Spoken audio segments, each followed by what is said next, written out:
Oo, narinig ko nga yun na nareklamo sila sa barangay. May iba nga tayo, Mare. Panood ko ba yung balita kagabi? Eh, hindi. Hindi? Ba't di mo napanood? Sayang, napakaganda pa naman ng balita. Bakit naman pinag-usapan dun? Pinag-usapan yung mga ganyan, temperament, ganyan, kung paano pinapakalma yung bata. Regulation ata yung tawag dun, mga ganyan. Pinag-usapan pa nga yung ano ba yun? Impact ng depression, yung mga stress habang nagbubuntis. Diyos ko. Di ko alam, di ko matandaan kung pinag-usapan din nila yung epekto ng paghalimbawa yung nagdodroga, yung ganyan. Kung ano yung epekto nun habang nagbubuntis. May epekto pala yun, no? Ganyan. Kaya kung ako sa'yo, titigilan ko ng pagdodroga. Hoy, grabe ka. Hindi ako nagdodroga. Masyado ka na, ha? Ay, di ka ba nagdodroga? Pasensya ka na, akala ko nagdodroga. Ano pa? Ano pa mga pinag-usapan doon? Pinag-usapan pa yung mga ganito, yung mga disorder, ganyan, mga illnesses, mga sakit. Ang natatandaan ko doon talaga yung mga sensory impairment pa yun, yung sa mata, hindi yung sa tenga. Ay, grabe, yung mga ganun palang sakit mo. Hindi ko yun alam kasi. Kaya maganda rin talaga nanonood ng mga balitang ganyan, nakakakuha ka ng mga impormasyon talaga. Mayroon pa nga, doon pinag-usapan yung yung tamang pagdadaya pero sa bata, yung ganyan. Ikaw, may anak ka pa naman, manood ka nun. Oo, papanoorin ko. Tsaka yung yung pagsasanitize ng yung mga lugar na pinaglalaroan ng bata, yung mga ganyan. Kasama din yun doon. Pati yung mga tamang paghugas ng kamay. Alam mo naman yung mga anak mo, saan naghahawak, saan naglulupa. Ay, hala, oo nga. Maganda nga panoorin yun. Lalo na, si Junior pa naman, panayang kutkot dun sa lupa, dun sa may kanto. Kaya kung ako sa'yo, papanoorin ko yun. Para alam mo kung paano. Tsaka meron pa dun yung mga administering medication ba yun? Yung sa mga childcare ba yun? Ganyan. Kailangan pala yun, no? Responsibilidad pala nila yun pag halimbawa, nandun yung bata. Ganyan. Kung ako sa'yo, Mari, papanoorin ko na yun ngayon. Oo, papanoorin ko pag uwi ko. Ito naman. Hindi na ako chichismis pa dito. Wala naman tayo napapala sa buhay ng iba. Oo na, papanoorin ko rin siya. Sige, diyan ka na.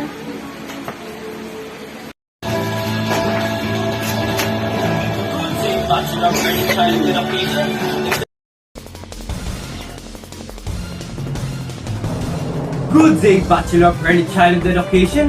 In today's headline, we have emotional learning and development, responsive programs and including infants and toddlers with disabilities in childcare and learning programs.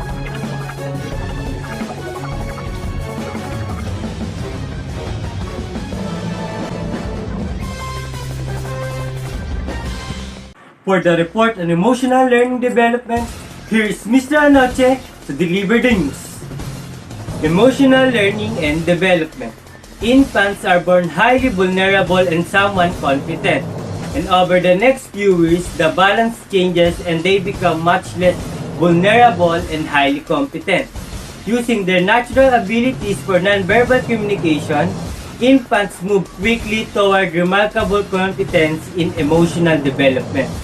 The major areas of emotional learning developments are learning to regulate one's reaction to the environment, learning to express emotions and understand the expression of emotions, developing an attachment relationship with a caring adult, developing a firm sense of self or identity. Second is the temperament. It's how a child relates to the world, given certain biological features. Thomas and colleagues identified 9 temperament traits. First is the activity level, biological rhythms, approach withdrawal, mood, intensity of reaction, sensitivity, adaptability, and destructibility persistence.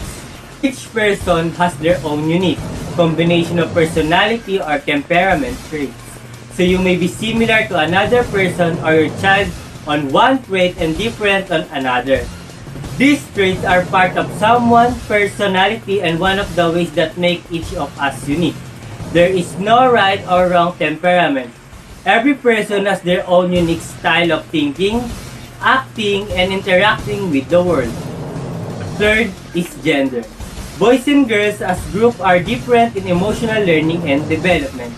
These qualities are probably a result of biology and social expectations. Gender seems to affect the action of children whose mother have mental health issues. Some women are unable to respond well to their children. Some mothers withdraw from their toddlers and some become frightening. Fourth is the regulation. It's a part of every area of development. It is the young child's ability to manage her reaction to her feelings. Over the first 2 years of life, this includes being able to soothe herself to sleep, to stop crying, and become an alert much of the time. Regulation is also part of the child's ability to pay attention to the world. Over the first 2 years of life, the child begins to learn to regulate his reaction and attend to the most important information. In continuation to the subtopics about emotional and learning development, let's talk about the hierarchy of human organization. A good way to understand regulation is to look body maintains control of different systems. Many years ago, researchers saw an order in which infants' body kept control. The relationship between the body system regarding regulation is well illustrated by the image of hierarchy of human organization. Based on the picture of the hierarchy of human organization, it is observed that a stable body begins with the autonomic system, which is the body temperature, digestion, and breathing. If that system is not regulated, no other system will regulate smoothly. If that is stable, the motor system involving muscle tone, the ability to resist gravity, the capacity for graceful, controlled movement may function well. The next system is the state of alertness system, where the infants can achieve a deep restful sleep, an active REM sleep, and quiet and active alert states. The state system allows the baby's attention system to focus and attend to information, be excited to calm and rest, and to move between these states without too much difficulty. At the top of the hierarchy is the self-regulatory system. Next is the identity development. An identity or sense of self is the feeling of knowledge that I was here before this, I am here in that moment, and I will be here in another moment. One researcher defined 3 parts of self-awareness. First, knowing one is separate and different from others. Second, knowing one can control some things but not others. And third, having a sense of existing over time. He also wrote that infants are born with disabilities. For evidence, he pointed out that, first, infants cry harder when they hear others cry, but not because of their own cry. Second, infants delight in getting adults to respond or in their early handling of toys. And third, infants' mouths anticipate the arrival of a hand or a nipple from memory of earlier experiences. And fourth, the physical experience of being alive tells you that you are a separate being. A baby feels every experience in his body, and his emotions are informations. As the child stores memories of experiences, he begins to develop a sense of himself, an internal picture of self, and an identity. Developing an identity is a complex mixture of the baby's own temperament, physical, sensory, and processing abilities, and the physical, social, and emotional environment surrounding him. In infancy research, the development of a sense of self is understood to occur during interactions with others, through moment-by-moment experiences of emotional communication. Young children learn about themselves as they learn about the feeling of others. The infant's greatest task in emotional development is not learning that she is separate from others, but learning to make connections with others. Also, under the topic of emotional development, we have children with special needs. A special need child is a youth who has been determined to require special attention and specific necessities for the purpose of offering benefits and assistance for child's well-being and growth. Under the topic of emotional and learning development, we also have the impact of maternal depression. In the past several years, postpartum depression has been recognized as a major problem for a mother's ability to care for her new baby and thus having lasting effects on the baby's ability.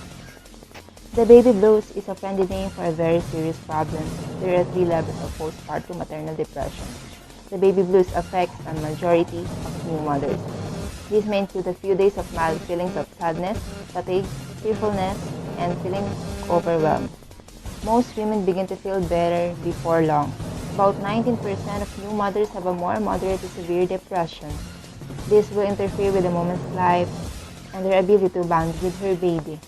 The mother has a low mood, sleep and appetite changes, and lack of pleasure in daily life. Poor concentration, fatigue, irritability, feelings of worthlessness, despair, and thoughts about harming herself or her child. A very small number of women experience postpartum psychosis, delusions, agitation, paranoia, and thoughts about suicide or infanticide. Next, we have a program supporting social and emotional development. It lists 6 important ways a parent or infant and toddler teacher can promote mental wellness. The first one is be engaged and engaging. With young infants, answer their cooing words as though you are having a conversation. Sing and read books often. Express interest and joy. Respond when an infant twitches, moves towards something, or shows you something. Toddlers who know you care will happily say, "Look at me," as they do something wonderful. Next one, be sensitive. Respond quickly and accurately to an infant needs. Be patient if you're unable to comfort the baby. Respect the child's temperament. Support the toddler through frustration. Next, we have be consistent. Set up routines for eating, napping, changing. Keep a pleasant tone during routines. Help toddlers learn simple rules and limits. Next, we have be responsive. Comfort baby when distressed. Answer when she makes sounds. Smile when she smiles. Continue to comfort toddlers and keep them safe. Mirror their emotional experiences. Next, be enjoyable to be with. Show pleasure in being with a child at very age. Joke and laugh. Show your pride in him. Be baby's boy. Use words to name the child's feelings as you understand them. Help toddlers find the words they need to tell you about themselves and their discoveries. Prevention of mental health issues involves practices for families under stress that challenge emotional development. When a family lives in poverty, they face daily struggles that may limit their ability to support their child.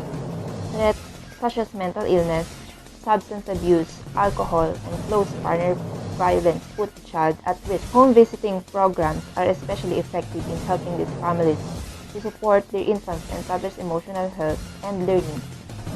Maternal, infant, and child health home visiting program funds voluntary evidence-based models throughout the country. Home visitors build partnerships with parents to improve health and development, prevent child injuries, child abuse, neglect, or maltreatment, and reduce emergency department visits. Improve school readiness and achievement, reduce crime, including domestic violence, improve family economic self-sufficiency, and lastly, improve the coordination and referrals for other community resources and support. That's all for emotional and learning development. Back to you, Mr. Paulo. Thank you, Mr. Paulo, together with Miss Ibarle and Miss Campo. Moving on to responsive programs. We have Miss Salabert to deliver the news in responsive programs. Thank you, Sir Paulo. Now, let's move on to the responsive program news. In this matter, there is one specific question that bothers their mind. That question was, what are the Philippines' responses regarding to the quality of infant and toddler programs to the existing structural and process variables in early childhood education? And the following are the responses of the Philippines. Let's start with the structural variables of quality in which the attributes in and with which care occurs. On the other hand, process factors imply caregiving acts such as diagnosis, treatment, and patient's interaction. It is costly undertaking to lay the groundwork of a high-quality program. For the ratio and group size, the Philippines established House Bill 473 or an act of regulating class size in all public schools and appointing funds, thereof which says one teacher shall handle a standard class size of 35 learners in a maximum of number more than 50 students.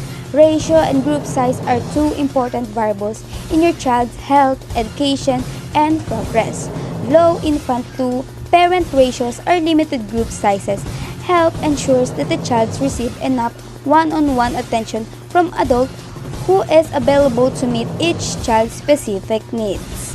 For the primary caregiving, the Early Childhood Care and Development ECCD Council mandated by Republic Act 10410 or the Early Year Act of 2013 to act as a primary agency supporting the government ECCD programs that covers health, nutrition, early education, and social services for child ages 0 to 4 years. The Philippines wants to imply that the teachers and child should develop a predictable and deepening relationship. Primary caregiving does not mean exclusive care. It means program leaders, caregivers, and family know who was primarily responsible for every child. In addition, the Philippines practices the continuity of care, which promote the formation of secure attachment and strong positive relationship, as well as the stable foundation for exploration and learning. Since building continuity of care activities into a child care facility strengthen the program employees as well as the guardian and family member of the children enrolled. Last but not the least, for the structural variable of quality is the infant-toddler teacher's characteristic. Philippine preschool and early childhood education teachers are expected to have teaching certificate for early childhood education. To show competency, they must also undergo a test. They must study to obtain a degree in order to offer better education to their students. Now, let's proceed to the process variables of quality. Under this, we have responsive teaching, which the Philippines see as attentive trait and task integrating a desire to be agile and ensuring the learning is always child context, content, and discipline sufficient.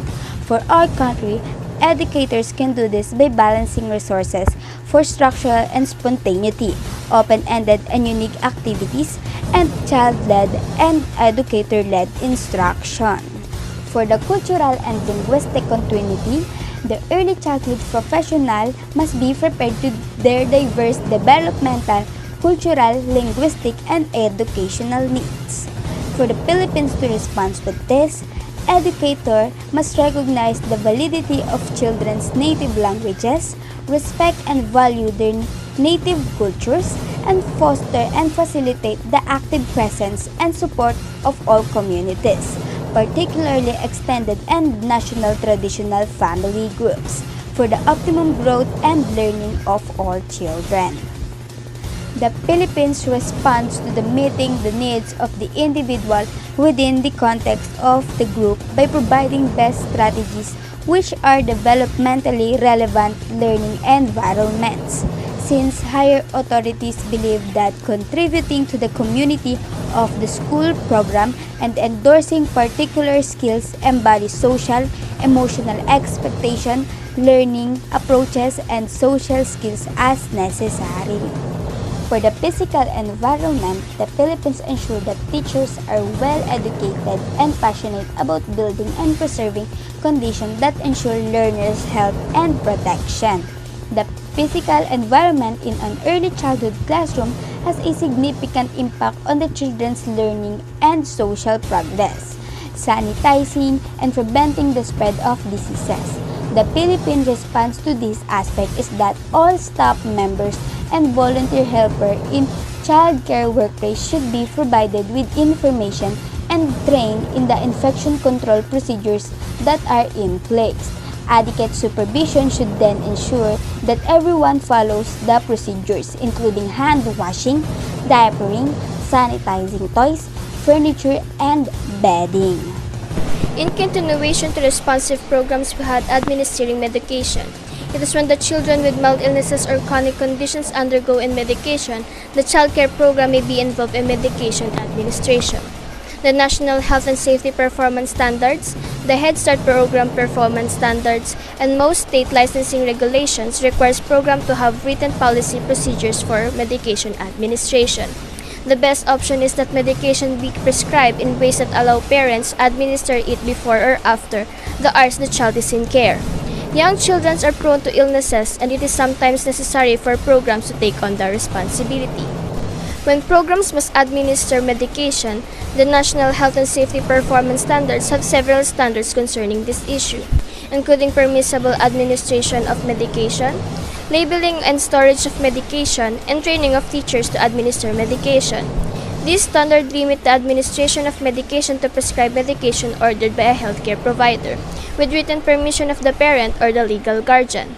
Non-prescription or over-the-counter medication must also be recommended by a healthcare provider for a specific child or for a specific circumstance for all children with written permission from the parent or the legal guardian. Prescribed medication brought into the child care and learning facility should be in their original containers, dated, labeled with the child's first and last name, the date the prescription was filled, the name of the healthcare provider who wrote the prescription, the expiration date, the instructions for administration, and the name and the strength of the medication. Over-the-counter medication should be brought in their original container as well and be labeled by the parent with child names and instruction from the healthcare provider. All medications should have child-resistant cups, be stored away from food, and be kept inaccessible to children. In promoting safety and preventing injuries, very young children are vulnerable to catch diseases because infants and toddlers are quite susceptible to injuries through accidents because they are just developing the ability to move around and do not automatically understand how to keep their balance, which may cause that they may fall over the steep edges. The world can be a dangerous place for the curious explorer who brings limited experience to his movement or the consequences of his actions. It can be challenging to find a balance between keeping the child care area safe and still providing an environment that invites children to play, learn, and explore. In accident prevention, it requires an awareness of potential hazards, eliminating known hazards, knowing what to do in an emergency, and teaching children about safety. Teachers are advised to be more vigilant in observing the children and the space, which are most important factor in preventing accidents and injuries. They may arrange furniture to allow visual access to children at all times, checking the stability of the furnitures. Electrical cords are not dangling or within reach of children. Outlets are also covered, and infants and toddlers are never left unattended in high chairs, infant seats, swings, and etc. It is advisable if the infant and toddler toys should be greater than 11 to 4 inches in diameter to avoid choking. Toys are chosen for their age appropriateness, checking the labels for age recommendation. Toys should be non-toxic, wooden toys be kept free of splinters, and cloth toys must be flame retardant. It is also advised that all cleaning supplies and medication should be kept locked and out of the children's reach. Other potential substances including poisonous plants, small batteries, salves used in diapering, and even art materials such as colored inks used in magazines that may contain lead. And in outdoor play, children must also be well supervised. They should be dressed appropriately for whatever weather is present. Remember that despite all precautions, accidents may still occur. Teachers need to have current first aid and infant and toddler CPR training, fully stocked first aid kits kept handy, and written plans for reacting to emergencies. Infant and toddler care and learning programs should be practice evacuation drills for fires, earthquake, and storm.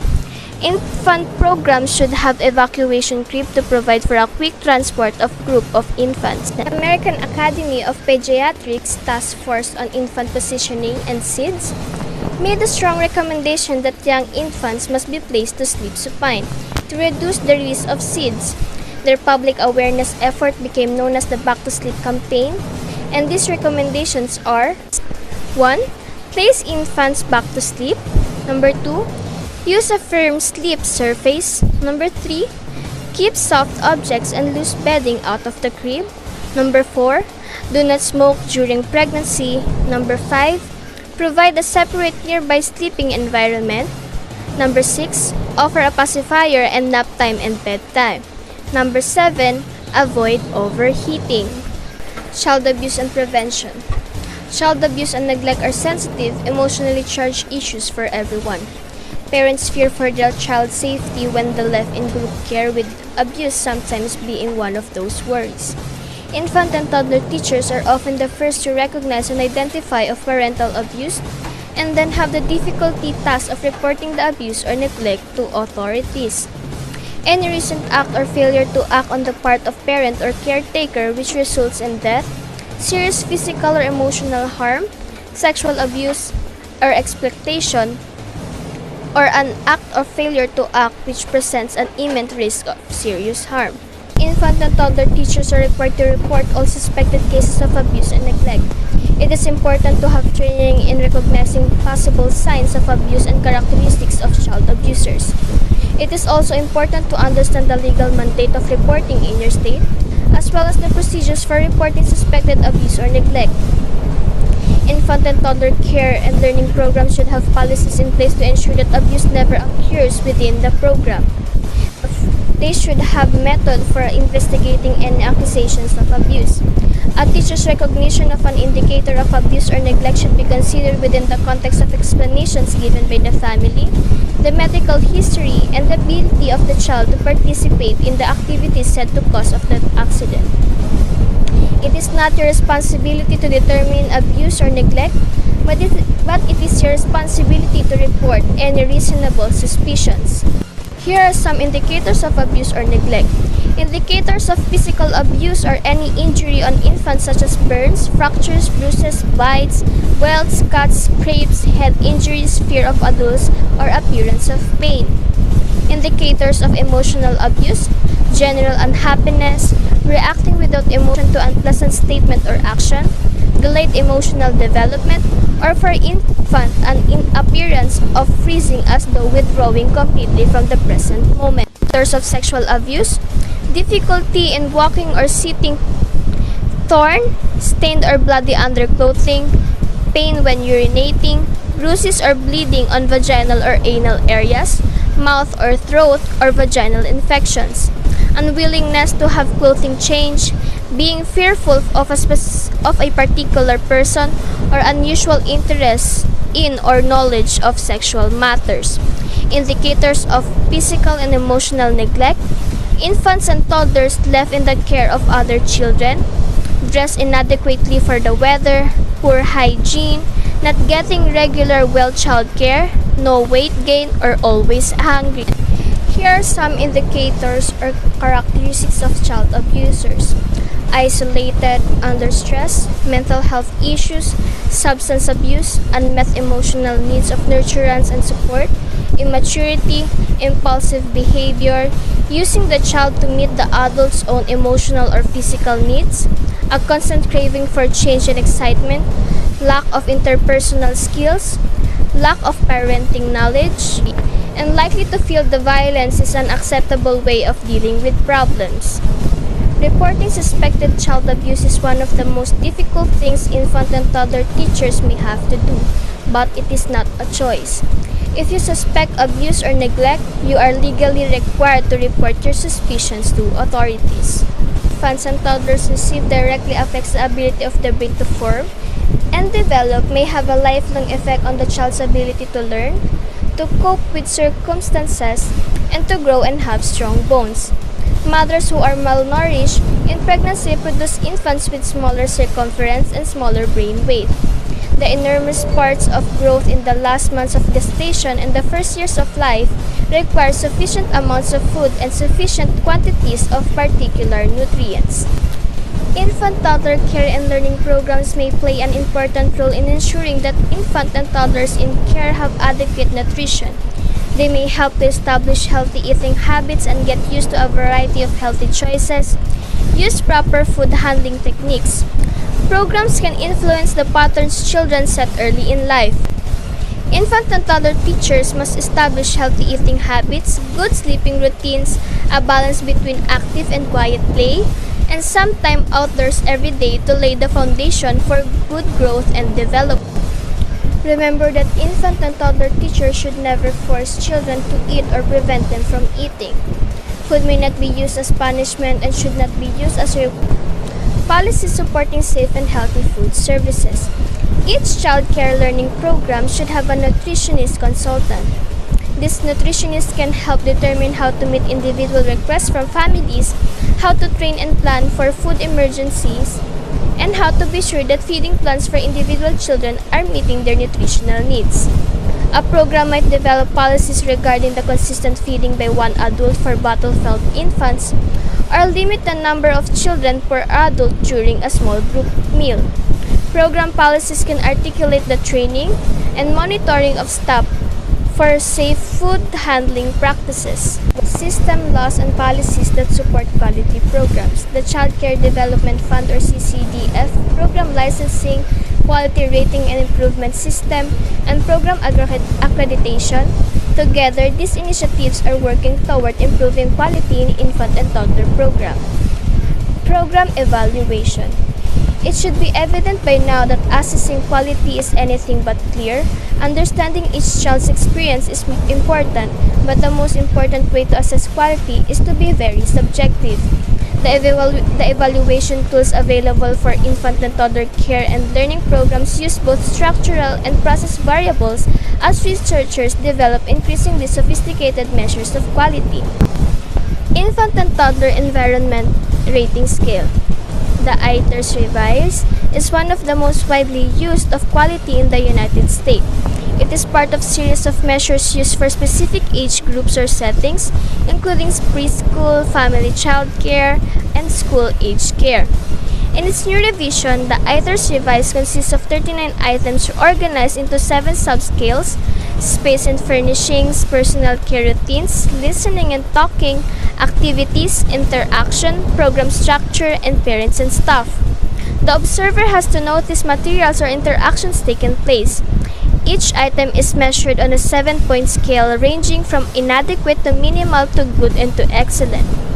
Each subset is scored and global score is given. The information available from the measure can be helpful for a program working on improving quality. ITERS Revise is often used in research as a reliable and valid measure. The ITERS Revise and its related skills are sometimes criticized as overemphasizing the structural variables and not being sensitive to the subtleties of responsive caregiving.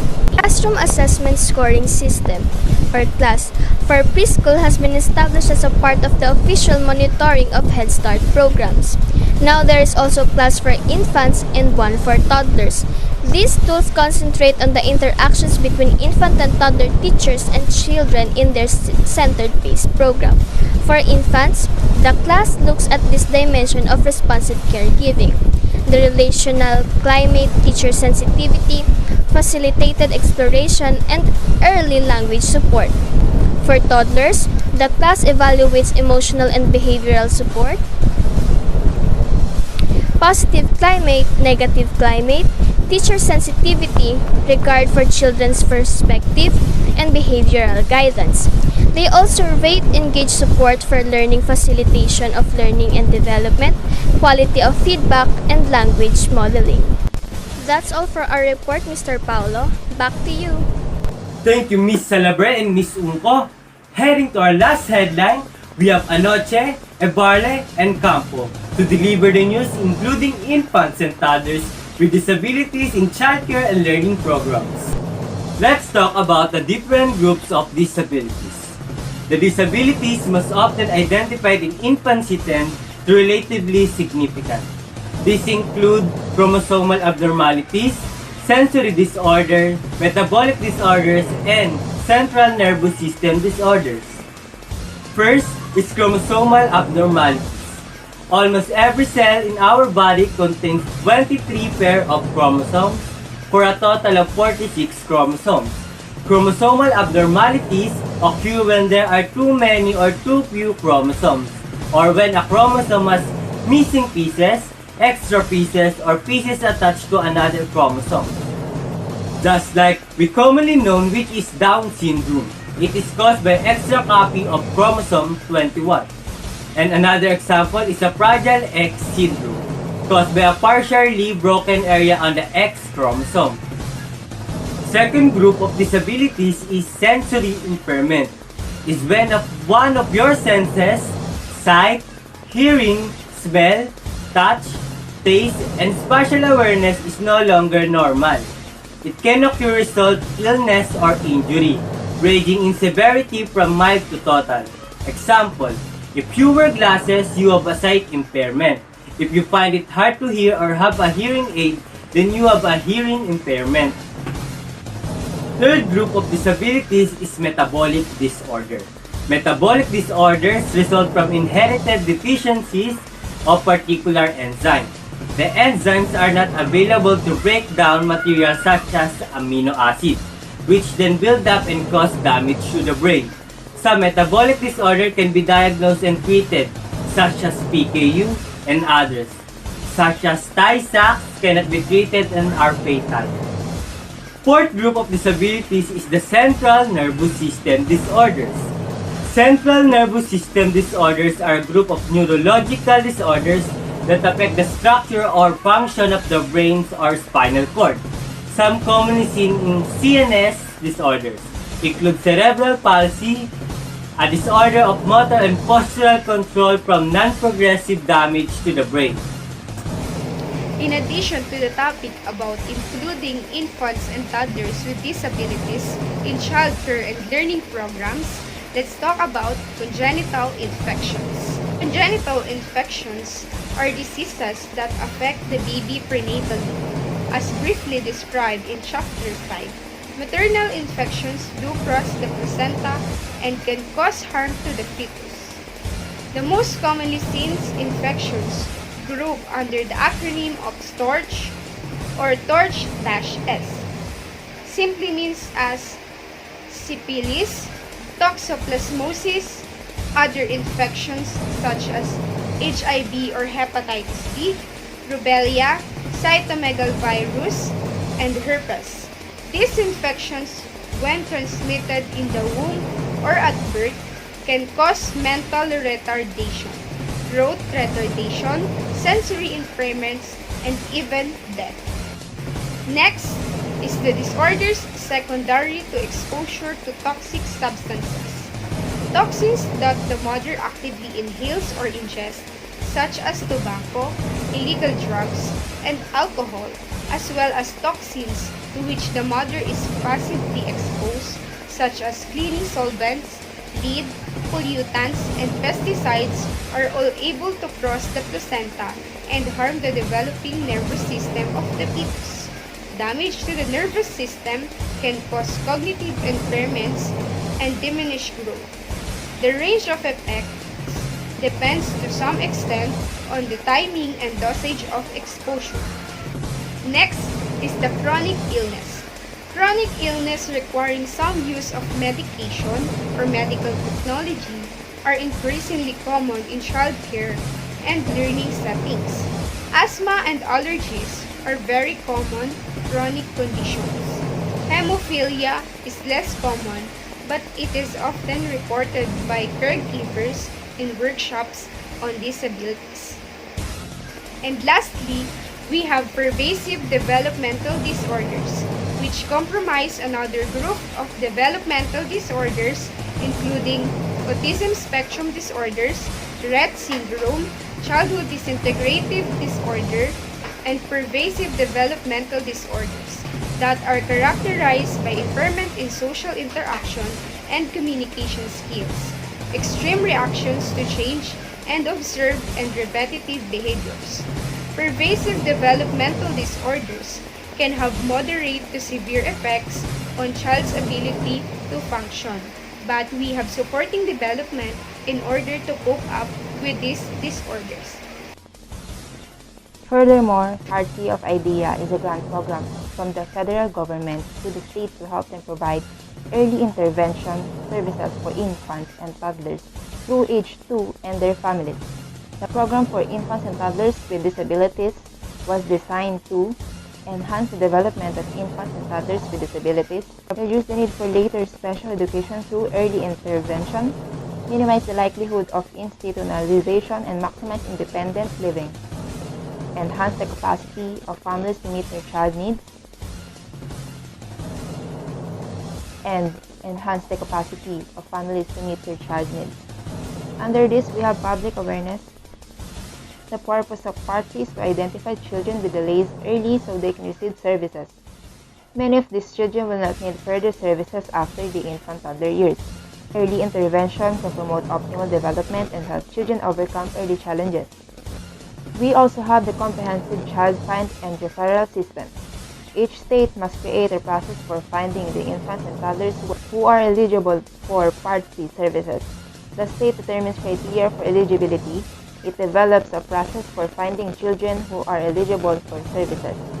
The state develops a process for evaluating children and assessing the family's strengths and needs. Then, there is a plan and a timeline for making referrals for services if the child is eligible for Part C. Eligibility. Part C requires each state to determine its own criteria for eligibility. Child find. The child find mandate in Part C describes the state's responsibility to identify, locate, and evaluate every child with a disability. Multidisciplinary evaluation. When a family expresses concern over their child's development, the early intervention team conducts an evaluation of the child's abilities and developmental delays. Family assessment. A family-directed assessment must be conducted by qualified personnel in order to identify the family's resources, priorities and concerns, and supports and services necessary to enhance the family's capacity to meet the developmental needs of the family's infant or toddler with a disability. Under this Part C, we also have the Individualized Family Service Plan Development, Review and Evaluation, and Services Coordination. Once a child is found to be eligible for services, the family and the early intervention team develop an individualized family services plan. The plan is a blueprint for the interventions over the next 6 months. It includes a timeline for being reviewed and a plan for evaluating how progress will be measured. A service coordinator is identified and works on the development of the IFSP. The IFSP documents the intended outcomes for the child and the services and supports needed to achieve them. Early intervention services under Part C, infants and toddlers with disabilities may receive services from early childhood special educators, speech-language therapists, physical therapists, occupational therapists, or psychologists. Service coordination is provided by one person who assists and enables the child and family to receive early intervention and rights under Part C. And now we move on to the natural environment. Part C requires that early intervention services be provided in the most and natural settings, places where the child would be if he did not have a disability. For a large majority of infants and toddlers, these services are provided in the child's home with the parents. However, for several hundred children, early intervention occurs in early care and learning programs. This section offers some effective strategies for inclusion. It provides guidance for when the program raises concerns about a child's development and wants to make a referral to early intervention. In closing the chapter, we introduce you to the position statement of your profession that direct professionals to embrace inclusion. Under this, we have the strategies for inclusion. Even now, in the 21st century, despite laws such as the ADA designed to prevent discrimination, some teachers, directors, and home family providers routinely turn away any child identified as having a disability. In studies and workshops on this topic, teachers frequently voice concerns about not having the child to care for children with disabilities, about children with disabilities requiring one-on-one care, and about the discomfort other children and families may feel. Family care providers are concerned that the child with disabilities will require so much attention that they will have to serve fewer children and thus reduce their income. Although they may be true for an infant and multiple disabilities, for example, on a respiratory and gastrostomy tooth with visual and hearing impairment, that description would much only a very few of the thousands of infants and toddlers identified each year with disabilities. Here are some strategies for successful inclusion. The first one is maintain a positive attitude. The attitudes of the adults involved are the biggest factor in the success or failure of inclusion. As for the information sharing, teachers need adequate information in order to serve every child. Document children's competence. Documentation can be useful in helping teachers maintain positive attitudes toward children with disabilities. Adapt materials and activities. The large list of disabling conditions described at the beginning of this chapter demonstrated that disabilities might have all sorts of functional effects. Arrange the environment. As older infants became mobile, it might become necessary for the teacher to move the young child with physical impairments to be able to stay close to her friends. Use group affection activities. In so many ways, we encourage infants and toddlers to be kind to each other. Meet therapeutic goals. Infants and toddlers with disabilities should have an early intervention team working with them and an IFSP defining the child's therapeutic goals. And we also have the making referrals. Some children may come to your program already identified by Part C and receiving services. Or your program may have some concerns about the child you are serving. It is important for every infant and toddler program to understand how to access the Part C program in its community and how to talk to families about making a referral. If the family is concerned about the child's development, Part C must provide an evaluation to determine whether the child is eligible for services. And lastly, we have the professional positions. We have tried to explain the benefits of inclusion and provide strategies for successful inclusion. There are additional reasons to think about inclusion. One is that unless you have a very sound reason for excluding a child with disability, you are required by law to be inclusive. On a more positive note, though several entities in early childhood have issued position statements in favor of inclusion. Under this is the ADA. The ADA was passed by Congress in 1990 as a civil rights bill for people with disabilities. Among other things, the ADA prohibits discrimination by child care centers and family child care providers against individuals with disabilities. Child care centers may not discriminate against a child because the child has a disability. Each child and family are evaluated on a case-by-case basis. There are three kinds of accommodations that may be required of programs, and these are: the first case, for example, an accommodation that fundamentally alters the nature of the program or services offered might be a child who is on a respirator. This child needs full-time nursing care and cannot fully participate in the program's experiences. The child needs would fundamentally alter the services being offered. The program does not generally offer nursing care. In the second case, using the same example, that full-time nurse may cost $85,000 each year.